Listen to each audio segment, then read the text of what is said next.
Guys, tahukah kamu? Setiap pagi, Pak Darto selalu membawa panci dan wajan.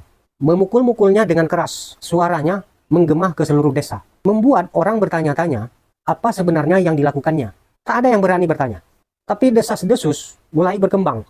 Ada yang bilang bahwa ia sudah tidak waras. Namun Pak Darto tak pernah menjelaskan apapun. Rutinitas itu tetap ia lakukan setiap pagi, tanpa peduli pendapat orang. Hari demi hari berlalu. Sampai suatu pagi, setelah suara bising panci dan wajan itu berakhir, dari dalam hutan di dekat rumahnya, tiba-tiba terdengar suara kepakan sayap. Puluhan ekor ayam hutan terbang keluar dari pepohonan, menyambut Pak Darto yang sudah menyiapkan makanan. Ternyata suara yang dianggap selalu mengganggu, itu adalah sinyal bagi ayam-ayam terbang di hutan untuk datang makan. Pak Darto tidak gila. Dia hanya memiliki cara unik memanggil hewan peliharaannya yang tinggal di alam bebas.